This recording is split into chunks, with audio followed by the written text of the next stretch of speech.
ಹಾಗೂ ನೀತಿ ಮಠ ಮೇಡಮ್ ಅವರಿಗೂ ಧನ್ಯವಾದಗಳು ಹೇಳುತ್ತಾ, ಇವತ್ತು ಮಕ್ಕಳಿಗೆ ನಾವೇನು ಈಗ ಗುರುಕುಲ ಅಂತೇಳಿ ವಿದ್ಯಾ ಕೋಚಿಂಗ್ ಸೆಂಟರ್, ನಮಸ್ಕಾರ ಬರ್ರಿ, ವಿದ್ಯಾ ಕೋಚಿಂಗ್ ಸೆಂಟರ್ ಮಾಡಿದಂಥ ಬಸವ ಸರ್ ಅವರು ಮೊದಲಾದ ನಮಗೆ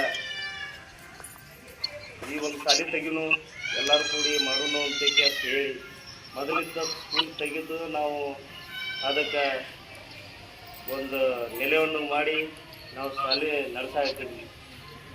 ಮೊದಲನೇ ವಿದ್ಯಾರ್ಥಿ ಸಂಖ್ಯೆ ನೋಡಿದ್ರೆ ನಾವು ಇಡೀ ನಮ್ಮ ಬದಾಮಿ ಒಳಗಿನ ದೊಡ್ಡ ದೊಡ್ಡ ಸ್ಕೂಲ್ ನಡೆಸಿದವ್ರೆ ನಮಗೆ ಬೆರಗಾಗಿ ನಮ್ಮ ಶಾಲೆ ಬೆಳೆಸಕ್ಕೆ ಹೋಗ್ತಾರೆ, ಹೌದಲ್ರಿ? ಅಂಥ ಟೈಮ್ದೊಳಗೆ ನಾವು ಎಲ್ಲರಿಗೆ ಎದಿತಟ್ಟಿ ನಿಂತು ಸ್ಕೂಲ್ ನಡೆಸ್ಕೊಂತ ಬಂದಿವಿ. ಹಂಗೆ ಹಲವಾರು ಟೀಚರ್ಸ್ಗಳು ಹಂಗೆ ಬದಲಿ ಹಾಕ್ಕೊಂತ ಬಂದರು. ಈಗ ನೀತಿ ಮಠ ಮೇಡಮ್ ಅವರು ಹಾಗೂ ಎಲ್ಲ ಶಿಕ್ಷಕರೊಂದವರು ಇನ್ನೂ ನಡ್ಸ್ಕೊಂಡು ಹೊಂಟ್ರ. ಈಗ ನಮ್ಮ ಬಸವ ಸರ್ ಏನೋ ಇಂಟ್ರೆಸ್ಟ್ಲಿದ್ದ ನಾನೇ ಇದನ್ನು ಸ್ಕೂಲ್ ನಡ್ಸ್ಕೊಂಡು ಹೋಗ್ತೀನಿ, ನನ್ನ ಗಂಡು ಕೂಡ ಹೇಳ್ಯಾರ.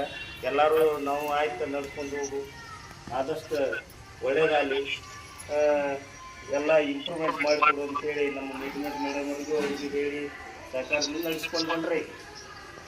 ನೀವೇನು ಮಾಡ್ಬೇಕಂತಂದ್ರೆ ನಡೆಸ್ಕೊಂಡು ಹೋಗೋದ್ರೊಂದಿಗೆನ ಮಕ್ಕಳನ್ನ ನೀವು ಇಂಪ್ರೂವ್ಮೆಂಟ್ ಮಾಡಿದ್ರಿ ಅಂತಂದ್ರೆ, ನನ್ನ ದರಾಸಲ ಹೇಳೋದು ಅಂತಂದ್ರೆ ಏನು, ಮಕ್ಕಳು 10 ವಿದ್ಯಾರ್ಥಿನ ಇರಲಿ